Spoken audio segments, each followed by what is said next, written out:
बाबा पण आज कलेक्टर साहेबांना निवेदन दिलेलं आहे, काय मागणी करायचं निवेदन? जे महाराष्ट्र शासनाद्वारा आम्हाला 10% जे परमिट जो टॅक्स लागलेला आहे त्याच्या विरोधात आम्ही गोंदिया जिल्हा बार असोसिएशन सगळ्यांनी मिळून जरी एक पत्र निवेदन दिलेलं आहे की आमचे जे बार असोसिएशनमध्ये जे बार दिलेले आहे त्याला कमीत कमी 25 ते 30 लाख रुपये लागतात आणि जे फीस आहे कमीत कमी 5 ते 7 लाख रुपये आम्हाला फीस लागतात। सर्वप्रमाणे जे टॅक्स आम्ही भरतो,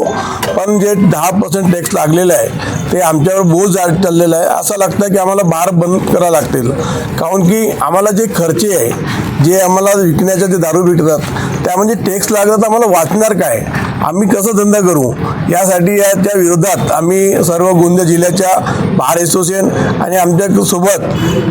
जे वाईनसाबचे असोसिएशनचे अध्यक्ष महोदय आमच्यासोबत आलेले आहे, कारण की जे व्यवसाय आहे ते व्यवसाय बंद करण्याची वेळ आलेली आहे आणि हे व्यवसाय बंद कसा करू? आम्ही इतके पैसे लागलेले आहे की 25, 30, 40 लाख रुपये आता लागून राहिले आणि गोंदिया जिल्ह्यात नाही पूर्ण संपूर्ण महाराष्ट्रामध्ये जे लायसन्स आहे असं देऊन राहिले जसे फुटाणे देत आहे, सब्जी भाजी घेण्याच्या मार्केटमध्ये जात आहेत त्याप्रमाणे आम्हाला देऊन राहिले लोकांना, आमचे धंदा कसं चालणार? यासाठी आम्ही कलेक्टर महोदयाला पत्र दिलेलं आहे की आपण माननीय जे मंत्री साहेब आहे त्याची आमची एक विनंती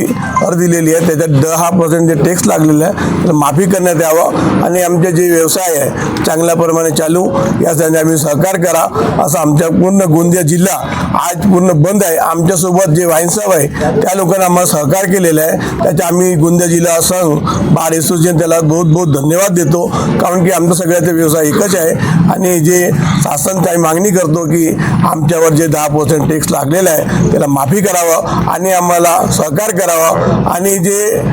राज्यात जिल्ह्यात जे अनधिकृत काम डुप्लिकेट दारू चालू आहे, व्यवसाय चालू आहे, त्यावर एक बंदी करावं आणि आम्हाला व्यवसाय करण्याची संधी द्या, ही आमची मागणी आहे। जय हिंद, जय महाराष्ट्र।